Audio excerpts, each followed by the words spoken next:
What's going on, guys? TG or ThunderGod here, back with another pretty interesting video. Today I'm talking about the Sannin. Don't really get to talk about them too much. Against the Akatsuki, specifically each Akatsuki duo. I thought a lot of these matchups were actually very fascinating, and it just gives me an excuse to talk about the Sannin, which I've kind of been wanting to do recently. That being said, if you enjoy it, like and subscribe, all that stuff, or don't.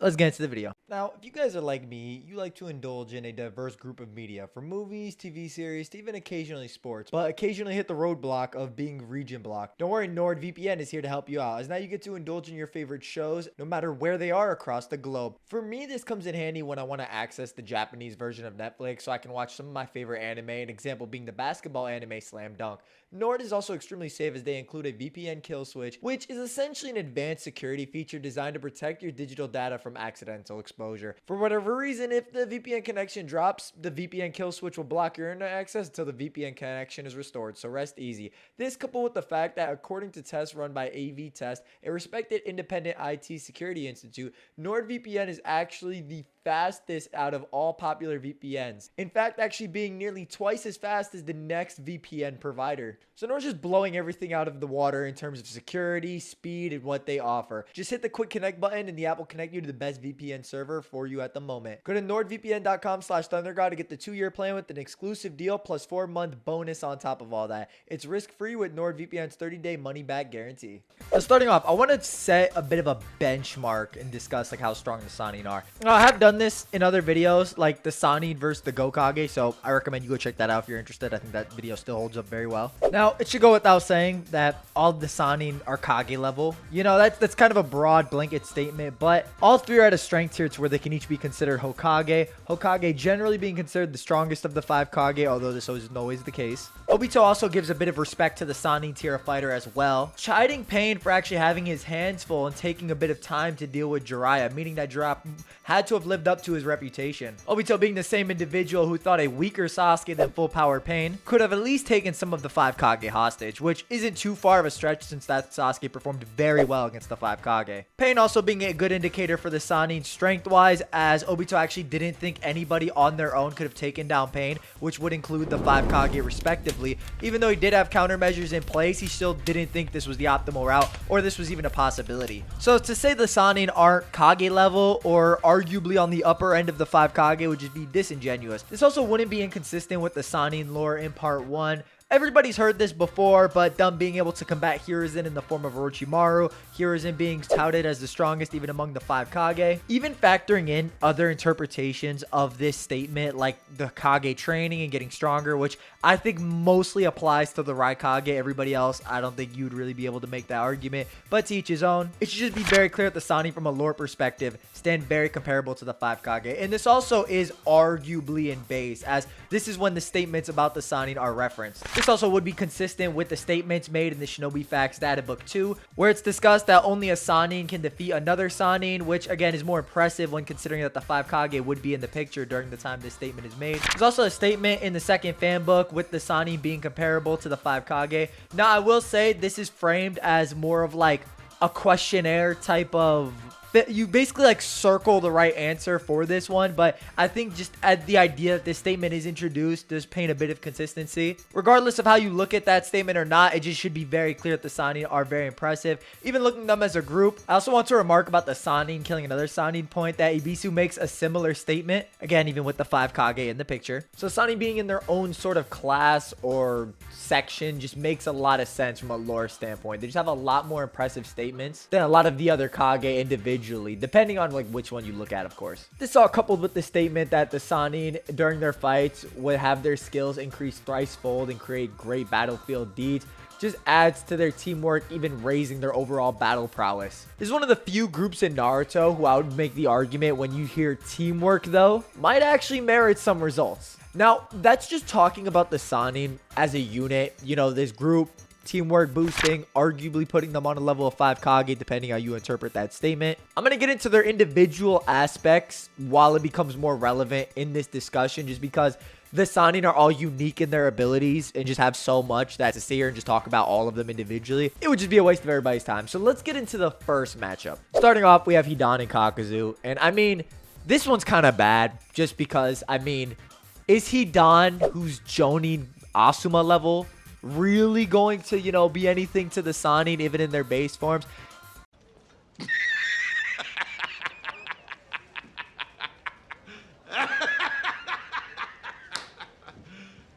You serious? I don't think so. I don't think so at all. I don't think anybody else really thinks so.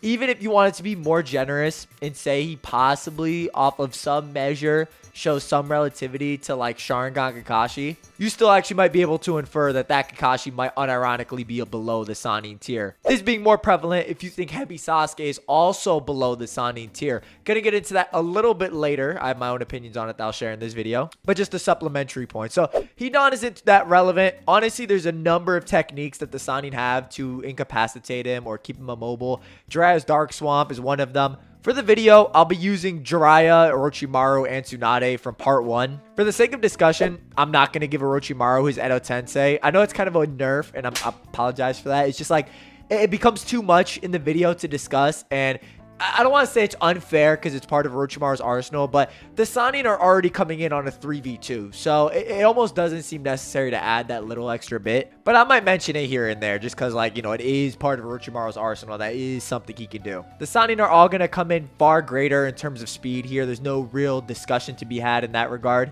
Hidan would also just blatantly get decapitated via the grass longsword, or Tsunade would just literally knock his block off, just, you know, actually punch a hole in his body or just disassemble him. And even though he'd be alive in a similar capacity where he was with Shikamaru, there wouldn't really be an opportunity for Kakuzu to come help him. Really, any of the Sannin individually should just be able to take on Hidan.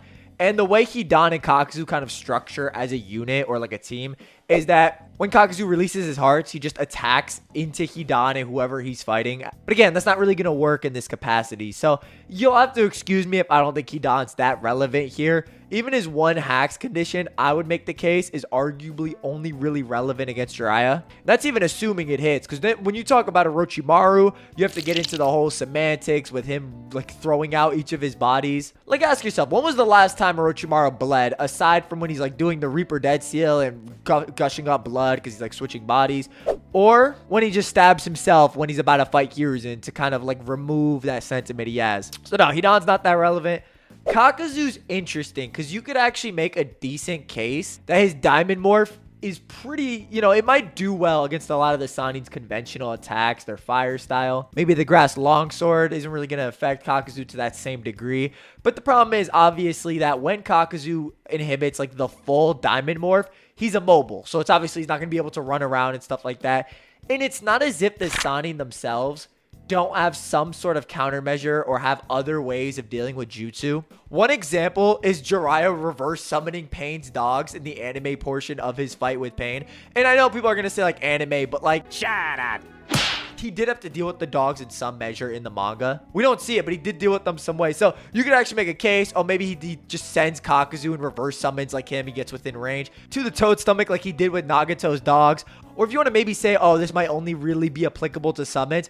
Okay, he might actually be able to do this one or two of Kakuzu's hearts, as he has quite a bit of range to actually perform this technique. But realistically, only one of the Sannin really needs to keep Kakuzu busy for the other to just systematically take down the hearts. Their combined jutsu may present some problems, but it's nothing that Orochimaru himself shouldn't be able to regen back from. This same Orochimaru really thought that Itachi Susanoo sword swings, even though he did kind of get blitzed and then tagged by it and all that stuff, he didn't think that was nearly enough to kill me, like anything close. That's kind of a weird comparison. Like, how do you compare like Susanoo sword swings to like chakra enhanced attacks? You could probably derive more off of him just surviving anything Hiruzen can throw at him. With Hiruzen's jutsu being especially potent even among the 5 Kage, you could probably add something there. The hearts themselves don't really have like any anti-feats in terms of durability per se, since they only really get taken out when either Kakuzu himself loses a heart, or in the war arc when they're one-shotted by a 6-Pat's ninja tool, which is also ridiculously potent. So it's a weird measure. We don't have like that distinct of a showing for them to say like,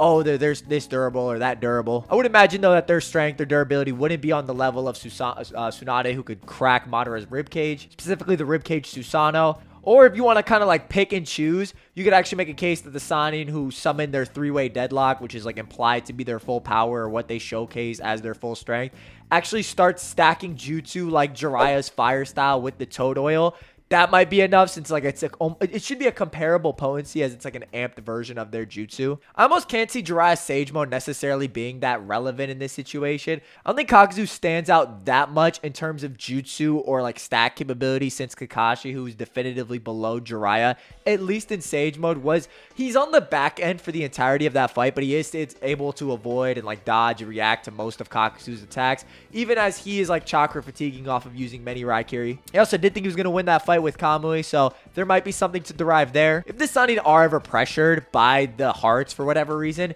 not only can they split up, but Orochimaru can actually kind of mess up the battlefield or like, create obstruction with the Rashomon gates, which should be able to block what the hearts, dish out. At least individually, if you want to say they're combined, like nature, the nature amplification they're able to employ is greater than Four Tails Naruto's Beast Bomb. I mean, by all means, like you can die on that hill. But again, the speed of the hearts, since Choji and Ino are able to react to them consistently, Kakashi's able to react to the fastest heart, that being the lightning heart, shouldn't really be anything outside the Sannin's, realm of expertise by any means. So yeah, the Sannin honestly have a lot of jutsu to incapacitate, split up the battlefield. The only thing that might be questionable is the hearts. I also don't think that if Kakuzu fuses, it's really going to be that much of an issue, because in character, Kakuzu only really fuses when his hearts are going down. And it's like, okay, at that point, what's he really going to do when the three summons are after him, even if he's shooting out these large-scale jutsu? So his Diamond Morph may present some problems. The hearts may weave around for a bit. His fused form may even like stall the Sannin to a degree, but at one point or another, he's generally going to get overwhelmed by them, unless you think Kakuzu's KCM 1 speed. So I think the Sannin take this one pretty confidently, to be honest. And I don't think that's disrespectful towards Hidan or Kakuzu. It's just like in that duo, Kakuzu's so much stronger than Hidan, in my opinion. It's just a kind of unfortunate because Kakuzu kind of gets dragged down by him. Next up, we have Sasori and Deidara. Now, I think the biggest thing to talk about for Sasori and Deidara is just starting with like how they might compare lore-wise. So for Sasori, right? I think Sasori's on the lower end in terms of lore compared to the Sannin. The reason I say this is Sasori's rise to fame is off of, Rasa, the third Kazekage, him being a difficult opponent. Regardless of this, Rasa himself is still objectively below the Sannin individually, even going off the part 1 statements. They would just include Rasa at the time, or you can maybe go off Orochimaru, who killed Rasa. Although, I'm not going to lie, that was a jump attack. Like, we're not obviously going to sit here and say that Rasa was like, it was clearly intended to be a meeting of some kind, and Orochimaru snaked him. But the Sannin should have a speed advantage compared to Sasori in this encounter. Now, whether that you think that's their base or like their sage prowess, like, Orochimaru with this 8-headed Hydra, that's up to your own personal interpretation. So Sasori should be relative to greater than Rasa, who the Sannin are just blatantly stronger than. Now, that doesn't mean that Sasori caps out at Rasa, but that's the only real metric we have because we don't know how strong the third Kazekage was. That does not mean Sasori's like a speed tier below the Sannin or anything. Like, I don't think the gap's that astronomical, especially if you want to consider Gaara and maybe some of the stuff he performs in the Kage Summit against Sasuke and the Raikage, how that might extend to the war and Sasori and these other fighters. It also does depend a little bit how you interpret the Sasori fight, I will admit. I'm of the opinion, Sasori's not garbage who loses to Sakura or anything like that, and I'm sure most people get that vibe, but I'll just throw it out there. I'm not going to sit through and explain that. So, if you agree, disagree, we can just agree to disagree or just like save that for another video. Deidara, on the other hand, is more interesting because Deidara is more of a pseudo rival to Onoki or Hebi Sasuke Orochimaru absorb, both of which aren't at the full power Sannin level quite yet, in my opinion. For the Onoki example, I would actually still argue Deidara as an inferior. They're only just really flying up. And you could actually make a case Onoki probably slowed down to lure Deidara higher up. And Deidara, as Eo Tensei, still shitting himself when Onoki busts out the particle style. So, particle style just kind of negs most of Deidara's explosives anyway.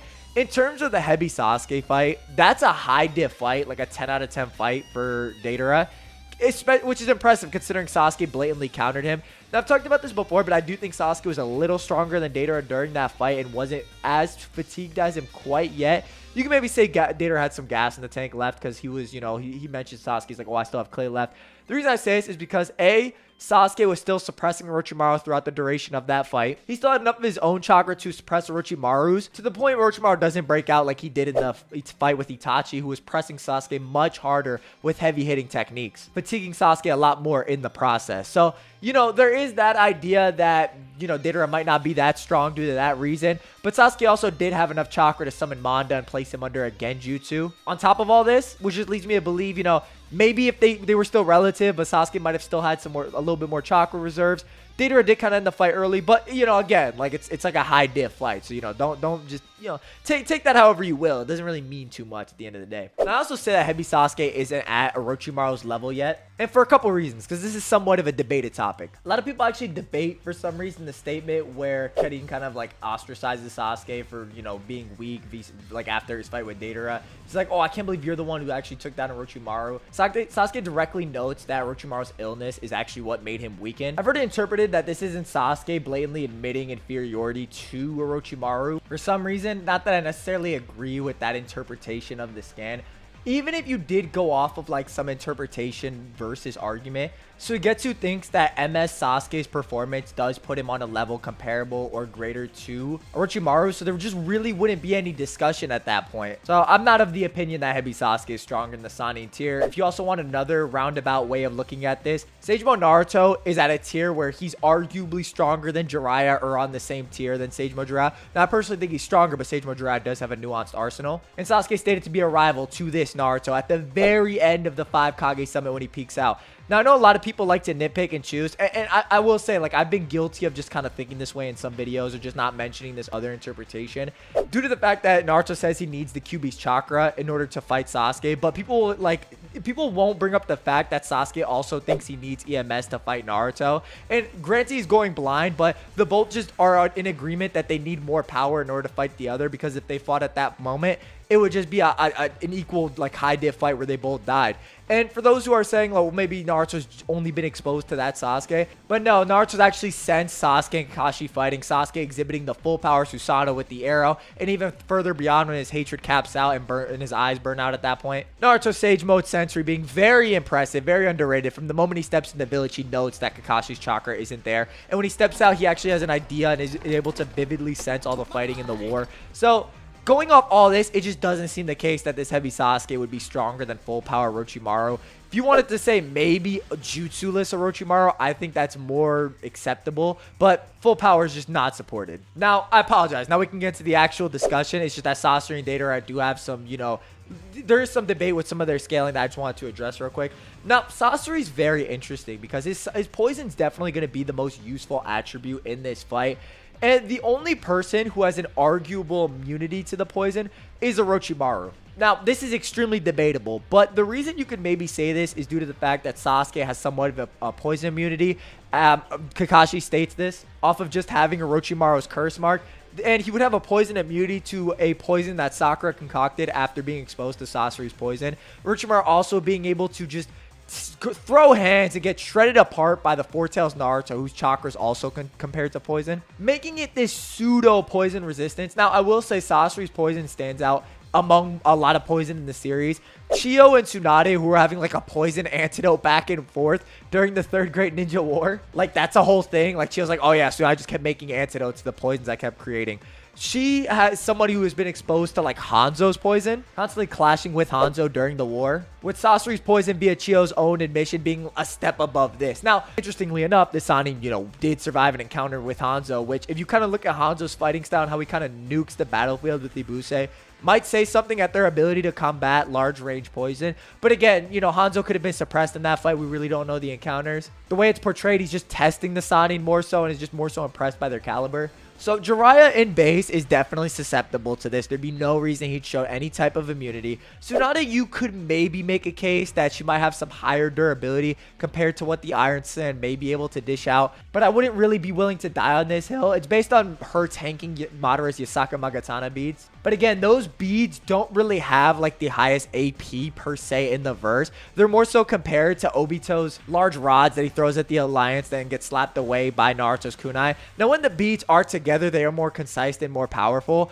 The only measure I could think of is Itachi, who shows a comparable attack to the Eight Tails Beast Bomb and Naruto's Rasen Shuriken. So if you extend that to Madara, you could maybe make some durability cases for Tsunade in that regard. So the long range microscopic, you know, poison on every sand grain is going to be very relevant in this discussion. Now, Sasori and Deidara are very weird because they're, you know, both long-range fighters, and the Sannin do have ways to get around this with like the three-way deadlock. So I can't necessarily see the range being a big issue. It might be less of an issue for Deidara since he can like fly around from the battlefield, but again, like Gamabunta can like fly up and shoot giant water style against like the C2 dragons.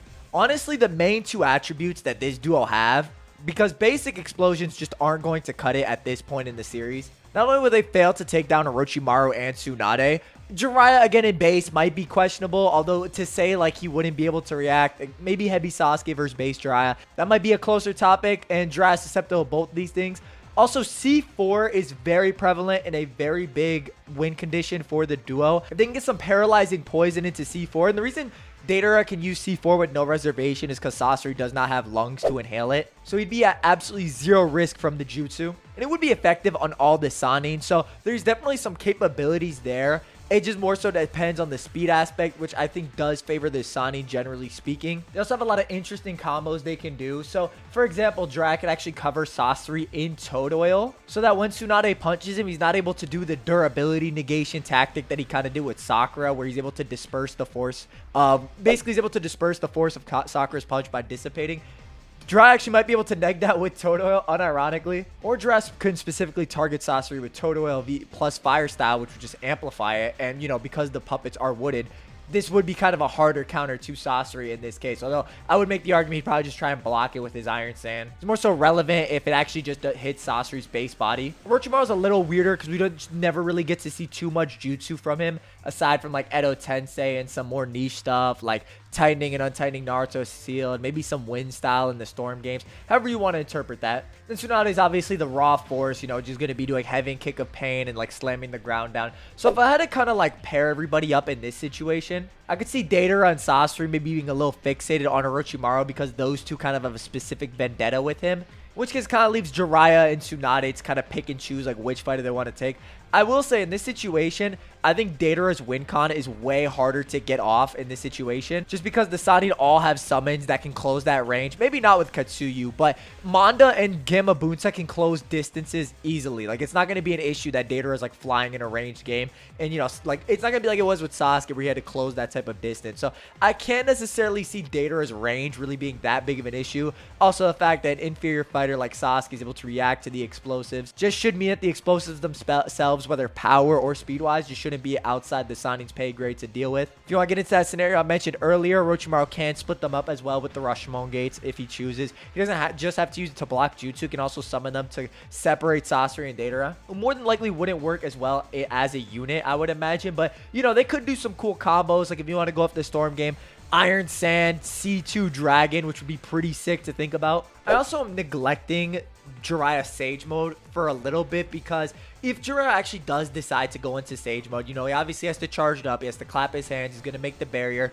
He might summon Mr. Gamakin. Shout out Mr. Gamakin. We love him out here. He's ungraceful, but that's okay. He's wholesome. Probably a better argument for Sasori would be that even if they did use summons, he would actually be too fast for the summons themselves, even if the Sannin are capable of combating them. So, for example, if you use like Iron Sand attacks, maybe he used like fast, high-paced Iron Sand. You know, like, you know how he magnetizes Iron Sand and like speeds it up with the polarity, just shooting it and making it exponentially quicker. The summons themselves actually might not be able to react to some of the Iron Sand attacks, which will just paralyze them due to the poison effect. Manda might be more questionable just to deal with like snake venom, snake teachings. Not going to read too much into that, but there is that possibility. Katsuyu's also a little weird since her body just kind of doesn't function like a lot of these summons. Like, you don't really see Katsuyu get hit hard and disappear or something like that. She like dissipates or something. So that one also might be a little questionable, especially since that's also like a small portion of Katsuyu and nowhere near her full size.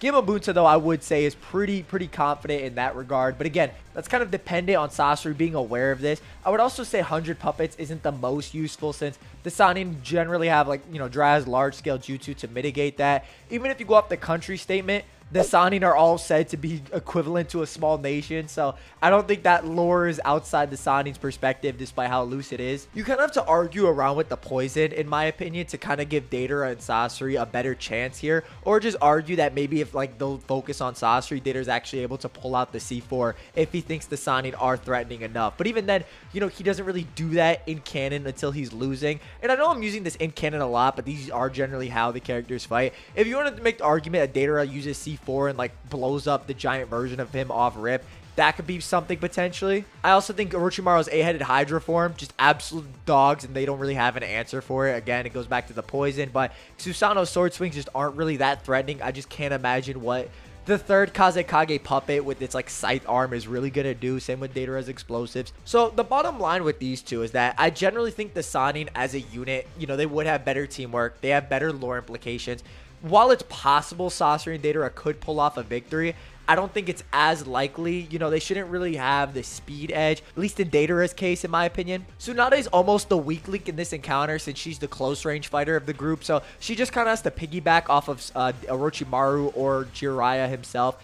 I will also say Jiraiya's Sage Mode should stomp outright here if he actually does pull it off on top of Mr. Gamaken, you know, pulls up the barrier, whatnot, is actually able to avoid you know, Mr. Gamaken's like weaving around all the attacks, or if you want to make the argument that Mr. Gamaken, due to him being able to combat Rinnegan summons, can combat Sasori and Deidara. Although I'd make the argument that they're more than likely faster and greater than those summons individually. If Ma and Pa do make an appearance, that's just blatantly it. And the thing with Sage Mode Jiraiya is a lot of people downplay Sage Mode Jiraiya, but at the bare minimum, because I'm going to save him for the next encounter because he becomes a lot more relevant there, he should be able to pull either Sasori or Deidara into the Toad barrier or dimension, like, you know, when he pulls them inside the mini Toad where he fights that one path of Pain, like he did against Pain. And if you're questioning this, he was able to do this while all 6 paths of Pain were looking at him. In the manga, it's not shown, but in the anime, he's actually able to go underwater and pull one of the paths down to drag him into the barrier. So if he's able to manage this, maybe you go off the manga where you don't know what he did, or you go off the anime. I definitely think it's possible in this situation. In which case, you have Sage Mode Jiraiya inside a Toad stomach versus Sasori and Deidara, which is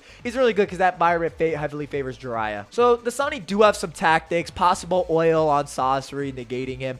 The poison is probably the biggest thing, depending on where you scale Sasori's speed. I think it should be pretty definitively below the Sannin, or where the Sannin scale higher up. Again, depends. Maybe you think like the Sannin or their Sage Mode, or like, you know, their full power is below that of a Kazekage, which I don't think is indicative, as they're more comparable to a Hokage. It just doesn't seem. And the Hokage in question is verbatim stronger than Rasa. So there just shouldn't be too much discussion on that part. It's more so if he can land microscopic sand on the Sannin. If they can turn into a 2v2, it might actually be possible for Sasori and Deidara. But I think the off-rip and the pressure the Sannin exhibit, along with the fact that they can close that long-range advantage that Sasori and Deidara have, along with superior scaling, and just leads me to believe the Sannin more than likely take this. Although Sasori and Deidara do have a possibility in this one. C0 is also questionable since Manda actually tanked C0. That's what Sasuke hides inside while the bomb goes off. So I actually don't think that would be able to take down the Sannin either. The only argument against the Sannin, aside from the arsenal themselves, is possibly off Four Tails Naruto, but that's arguably only against 2 of the Sannin in their like weakened or suppressed states. Jiraiya, when he's kind of like off guarded in training Naruto, and Orochimaru without his jutsu, he actually notes that his body started rejecting him at the end of that fight. So, you know, maybe it's not indicative, or maybe that's just Orochimaru with like raw stats, but either way, that's him without jutsu. So it's quite a substantial nerf on him. So I think the Sannin will take it against Sasori and Deidara, although they do exponentially better than Hidan and Kakuzu in my opinion. Next up, we have Itachi and Kisame. Now, I'm going to start off by saying this. Itachi, in my opinion, is pretty objectively above any of the Sannin individually. I don't think that's a hot take. Itachi himself just pretty much negged Orochimaru. This being a more prime Orochimaru with all his jutsu. Maybe not as prime as the one in part 1, but he should still be a decent bit stronger than the one against Four Tails Naruto, due to him having actual access to all his jutsu.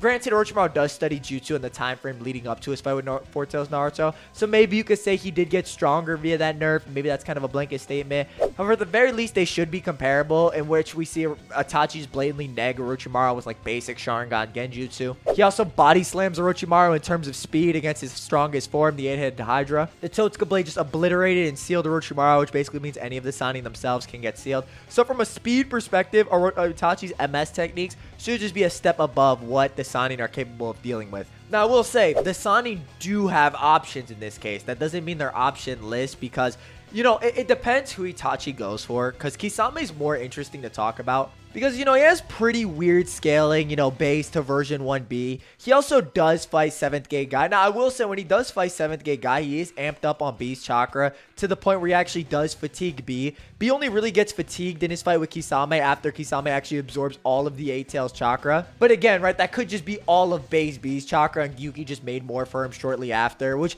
would be consistent with how much chakra Samehada could absorb. Like, it wouldn't make sense for Samehada to absorb all of the 8 Tails chakra suddenly because he hangs around B. That just shouldn't be the case. There's a finite limit to how much it can absorb. Or maybe if you want to like counter that, you could say Kisame was absorbing it at a similar rate to Samehada absorbing it, and it was just kind of like a transfer, just kind of went one direction instead of like just staying inside Samehada. I don't know how meta that is, but that just could be a way to interpret that. Now I will say Kisame does kind of rag on himself when talking about the Sannin, which I don't think is that outside his jurisdiction, at least with the base Sannin respectively. His war style could be useful in this battle, but Orochimaru and Jiraiya are actually very adept at underwater combat. Jiraiya showcased against Pain. Orochimaru is basically a snake. Snakes are adept swimmers. He's basically swimming on land, so I can't see the water being a huge issue for him. Tsunade might be the only one who's inhibited by it, especially since Guy was, struggling with that, especially a 30% Kisame clone. Now, I'm not saying 6K Guy is Sannin level. That's because he's clearly not, at least when compared to their full power. But Kisame should scale to 7K Guy, as he is fighting Guy without Samehada, which does cut his strength in half. Or, if you want to take that statement another direction, would at the very least inhibit the amount of jutsu he can perform, or probably cut his arsenal down. Now, I'll say this. I think Itachi has the capability of just one-shotting any of the Sannin with his visual prowess, whether it be a Matarasu, Tsukiyomi, although granted they're probably not dumb enough to look into his eyes. The Sannin are all very smart and intelligent fighters in their own right. A more niche condition for the Sannin, and this is somewhat predicated on where they fight. Like if you argue an open field, this might not be useful, but the toad mouth bind is actually a very powerful technique, because Kisame actually didn't think they had any options of getting out there, and Itachi actually admits that he was like forced to use a Matarasu to escape the toad's stomach. So this jutsu actually pretty powerful. In the data book, it describes that this is more so useful indoors or in caves, and it essentially just summons the specific organ of the large mountain toad to the battlefield and just kind of like traps them in there. So that is a big issue that could potentially present some problems, but it doesn't really change too much, since the problem is just Itachi himself. It really, it kind of depends if he goes all out off rip, which obviously isn't in character, but if he feels threatened enough, he obviously will unveil the Susanoo, which is just a speed tier above anything the Sannin have in their arsenal. Tsunade's raw strength really shouldn't be useful against the likes of the Yadamir. Maybe you could argue Jiraiya's like massive Rasengan might be more useful against the rib cage, since it's like a mountain carving technique, whereas Itachi was able to block the Kirin with his, by the way, the Matarasu boosted Kirin, which did amplify the technique with his base rib cage. Maybe you could say something like that, but in character, Itachi's not like Sasuke and Madara where he fights with the ribcage. He's going to go all out with this Susanoo off rip. So I don't want to be boring and say like, oh, Itachi cleans house, but when you have Itachi so much more above the Sannin individually, and then you have Kisame, who at the very least is comparable by support, it's just not a good look. And Itachi could just use Kisame to really just open up avenues for Genjutsu. Maybe you could argue Tsunade, due to her, immense control over her chakra, might actually be able to break it. Or the Sannin could break each other out. But Jiraiya's only real way to compete with Itachi is to go and summon Ma and Pa to enter Sage Mode. And even then, that's going to take time. And it's like, okay, are Tsunade and Orochimaru, while Jiraiya's running away, going to be able to beat Itachi and Kisame in a 2v2? Not really. So it's like Kisame's really just support for Itachi in this case. One of the better win cons I could potentially see for Jiraiya in this case, and this goes for anybody on the list, but Frog Song is very relevant. So if you do actually argue the Sannin are able to stay alive in some capacity, and they're actually able to charge up Frog Song, which I think the time frame would just be way too long. But if they actually are able to undergo that type of condition, that is something that would more than likely be effective on Itachi and Kisame. Frog Song's not some weak genjutsu that Itachi can like Uchiha reflect hacks back like he does in part 1 with a couple jutsu. It's not that weak. It's definitely a lot more potent. Even the data book entry describes how strong it is. It's just described as his ultimate genjutsu. So due to the fact that like flashbang hits all the paths of pain at once, I just wouldn't be able to see Itachi and Kisame breaking out of it. Now granted, I don't think it gets to that point, but still, that is something to note. The summons don't really matter. Amaterasu just kind of negs all of them. There's no real difficulty there. And it would also just blatantly neg Tsunade or Jiraiya. I also want to add, though, I do think you can have a pretty decent case for any of the Sannin individually potentially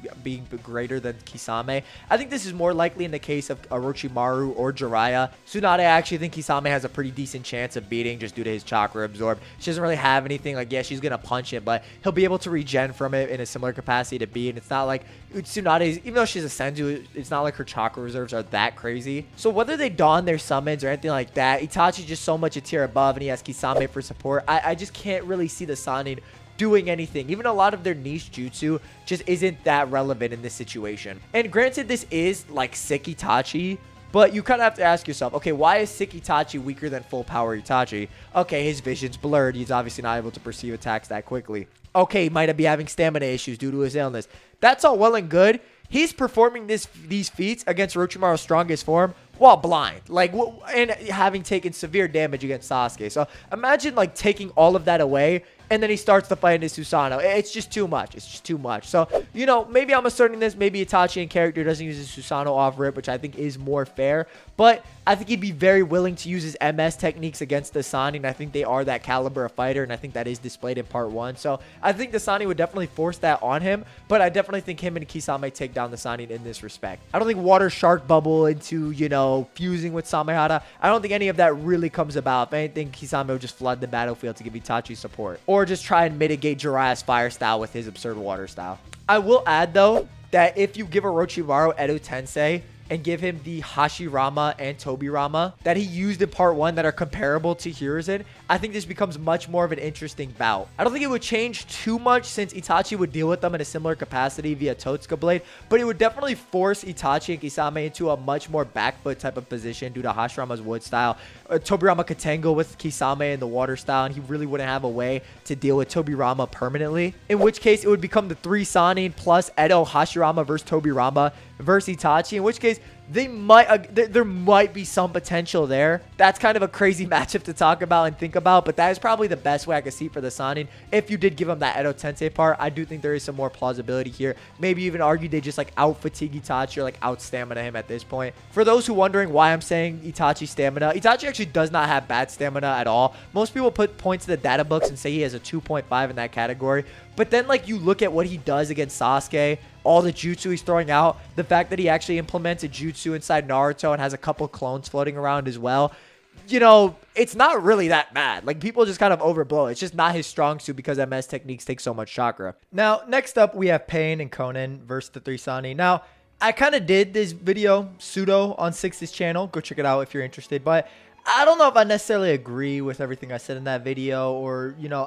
judging from the comments, because there was a comment war during that video, which is, I will say, understandable. Like, as content creators, like if that type of reaction is incited, I can only look and say I did something wrong. I can't really blame people for saying certain things. So there's definitely more Sannin representation that could definitely have been included. I will say, right, when comparing Pain's lore to that of the Sannin, whether you go off him being the strongest in the Akatsuki or him being greater than any of the 5 Kage individually via Obito's own assessment, if you do kind of follow that line of reasoning, maybe you compare Sage Mode Naruto to any of the 5 Kage, or like, you know, off of a much more powerful MS Sasuke in his performance. Regardless of what avenue you use, the Sannin definitely could be said to have a better case than most as a group. This especially being prevalent if you go off the comparable to the 5 Kage interpretation, if you know, abide by that.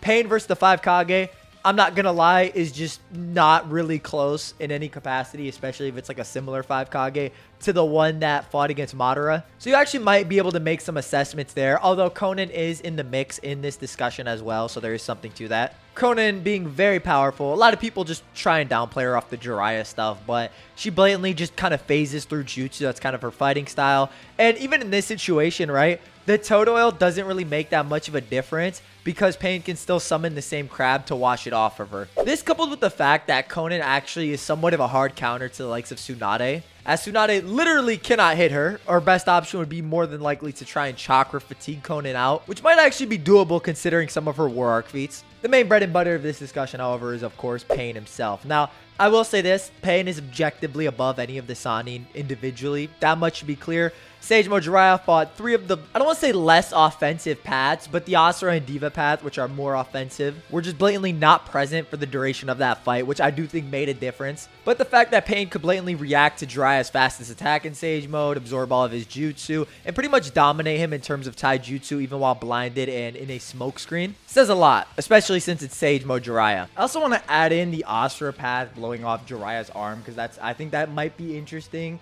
to discuss. Jiraiya, unironically, it's unknown how well his sensory capabilities are in Sage Mode, but it's pretty much stated that's an off-guard attack. I will also add, though, that it should still be above Sage Mode Jiraiya's like base durability, unless you argue like his durability scales down when he's off guard, which I do think is fair, because you do see that with like a lot of characters, for example, like Naruto versus Shin.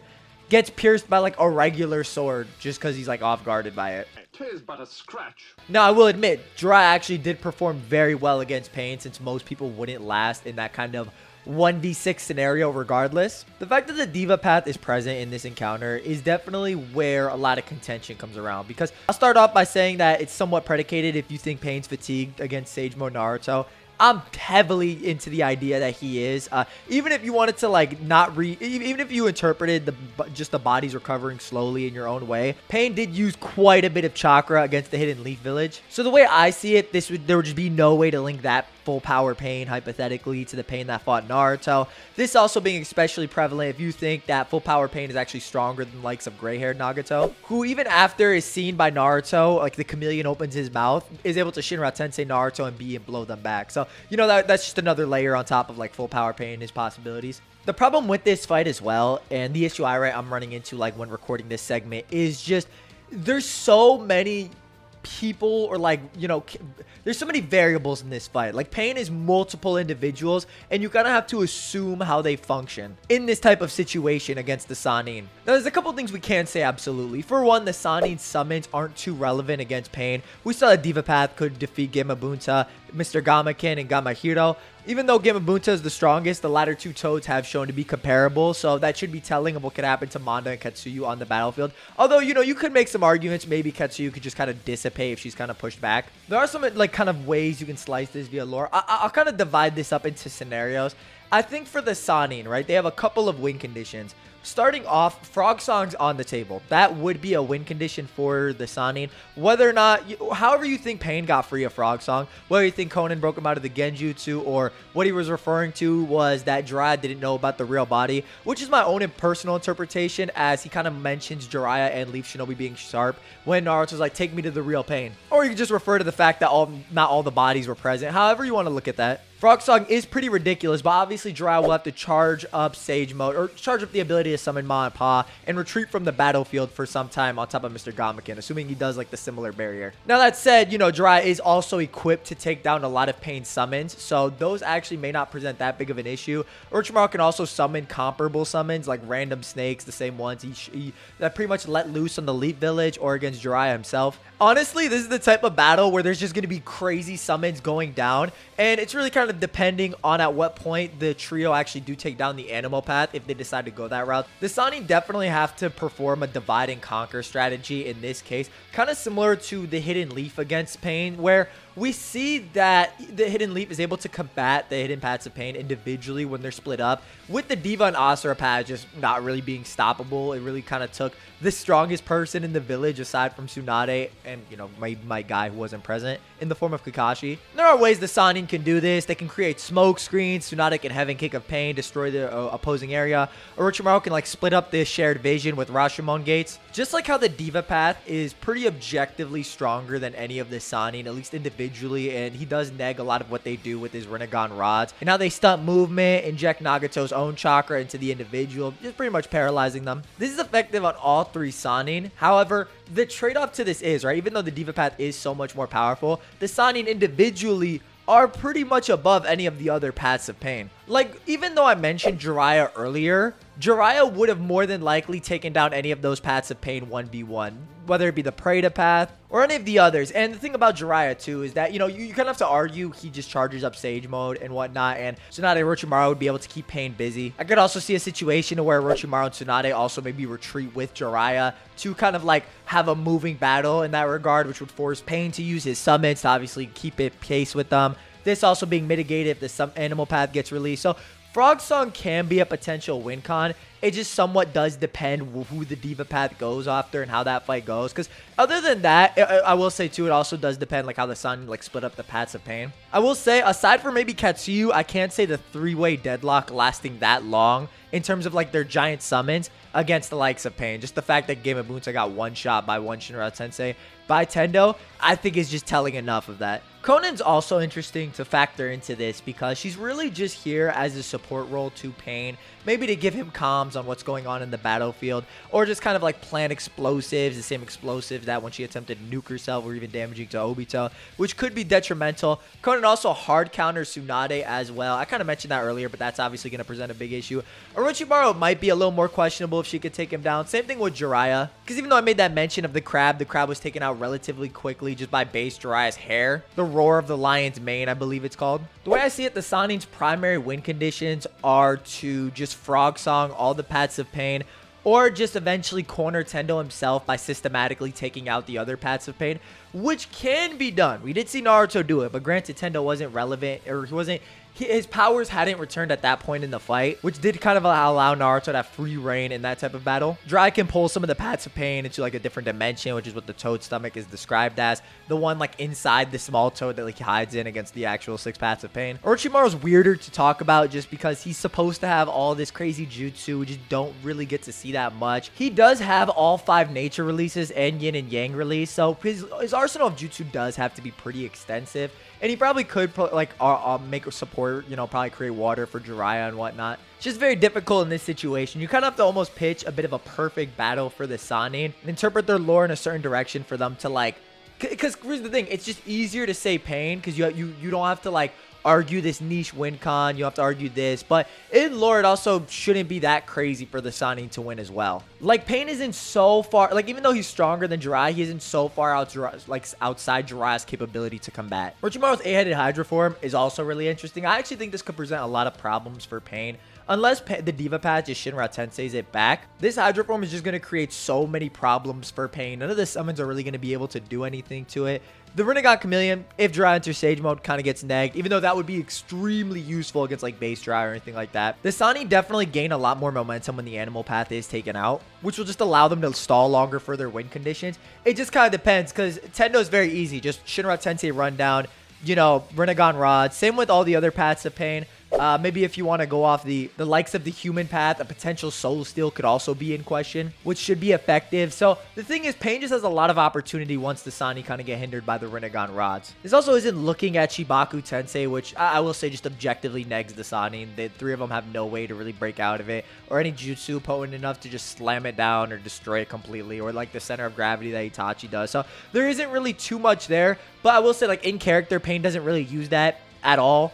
He more so just uses like chaotic Shinra Tensei, which he also doesn't use in character against the single opponent. He more so did that because Tsunade kind of provocated that type of response to him, and he kind of wanted to flex on her. He's like, all right, bet you about to learn what pain is, bitch. But there's so many interesting variables in this discussion, like Jiraiya just mud swamping some of the paths of Pain down, while maybe Orochimaru comes in with a grass longsword to take him out. Again, this might be more effective on like weaker paths, like the Naraka path, which even Konohamaru was able to catch lacking. Now, granted, Konohamaru didn't actually fully take down the path, which nobody brings up. That path is still alive and brought back the other paths, and it doesn't even show any on-screen damage against the Naraka path when it's like shown getting hit by the Rasengan. But still, like if Konohamaru could perform that type of tactic when the Naraka path on its own, imagine what the Sannin can do. So I would say this, like you could make some interpretations depending on the Sannin's lore. Same thing for Pain. The Sannin's best bet is Frog Song or Divide and Conquer to eventually take down Tendo path, with Pain just gradually taking down the Sannin with their Rinnegan rods. I will say too, however, if you did give Orochimaru Edo Tensei in this fight, and Ma and Pa also make an appearance, this becomes a much harder fight for Pain, because then you kind of have 2 Part 1 heroes in level Edo Tenseis in the form of Hashirama and Tobirama. Granted, they aren't at full power, and they're still not immune to Rinnegan rods, which just disable their movements like we saw in the War Arc with other Edo Tensei. They would still be very useful with their long-range ninjutsu. Tobirama's long-range water style would create a lot of water on the battlefield, which would be very useful for Jiraiya to kind of, separate the paths of Pain. So Pain always has the capability of just defeating all of the Sannin if he wants to. He just doesn't really use these techniques in character. He might if he's pressed to that degree. But the Sannin at the same time also do have like a lot of slippery tactics to take down Pain. And also, Conan's just as relevant here. Maybe Conan could turn the tide as well with their large-scale paper bombs. There's just a lot. There's just a lot to this discussion. So I actually wouldn't really... It's tough because I'm hesitant to just give a verdict because it's predicated on a couple different interpretations, as well as the fact that I could see this being like a literal feasible W for both sides. It literally just depends, like if Kishimoto was writing the fight, who he would write to win. But if you want like an answer, I think Pain is more of a safe answer, but it's not objective by any means. Like the Sannin can win, you know, they do have like out of all the characters who have like a teamwork though argument, I think these three are among the ones you could definitely make the case for. So that duo is very interesting. And I will say what separates Pain from like Itachi and just dominating is that Itachi as a fighter has a lot of these like instant takedown hacks. That's just how he is with his MS abilities and Susanoo respectively. Where Pain is an amalgamation of really strong abilities separated into multiple bodies. Who's this high stamina fighter, taking out 1/5 of the Shinobi Alliance by himself. Absurd chakra levels as a Uzumaki Rinnegan user. All this crazy stuff. So it's definitely tough. It's definitely tough. You really have to kind of like micro look at each interaction. But let me know what you guys think down below on terms of like Pain and Konan versus the 3 Sannin. I will say, you know, if you give Orochimaru Edo Tensei, I definitely would lean a little bit more towards the Sannin. Also, maybe if you started dry in Sage mode, that could be something. Just depends on the approach to the fight. So I'm definitely interested to see what you guys have to say on that. I also want to add, you could maybe piggyback off the Itachi answer depending on if you think that version of Pain is superior to Sick Itachi and pretty much all of his stats. I know the top 3 of the Akatsuki is extremely contentious, and I actually enjoy that about Naruto. I think that top 3, like, it's almost a rock, paper, scissors in a lot of regards. So, you know, maybe I'll save that for if I want to do an Akatsuki ranking video. Let me know if you guys want to see that. But there is something to that if you go off that interpretation. So there's a lot of micro avenues just outside the fight itself. But I'll end off this little discussion like this. The Sannin have the capability, they have the hacks, they have the teamwork, they have the strategy, they have the lore. It's just kind of like, okay, do they kind of pitch the perfect game? Whereas Pain is just objectively stronger, and you kind of interpret how Pain takes the fight as well. There's just a lot of factors here. Last up, we have Taka Sasuke and his squad that fought B. I think they get body slammed. I'm not gonna lie, like I don't really see what they're doing against the 3 Sannin. The only thing Sasuke has in this point that's remotely threatening to the Sannin is a Matarasu. And even then, we know this can just be sealed by Jiraiya, or Orochimaru can use the Orochimaru style substitution to get out of it if Sasuke hits him with it. But again, like, I don't really think like this is enough to like turn the tide in like Sasuke's favor or anything to that degree. This again also predicated on how you think B compares to the Raikage, who compares to the Sannin or Hiruzen. So again, like with a lot of these matchups, there is like micro scaling or like lore implications, and then you get into like the feats themselves and then like what the characters can actually do, and just a lot of these interpretations make or break the video sometimes. That's the video. Hope you guys enjoyed. Let me know your thoughts down below. I thought this was an interesting discussion. I just really want to talk about the Sannin recently. Just, you know, I like them. They're cool. Catch you next time. Bye-bye.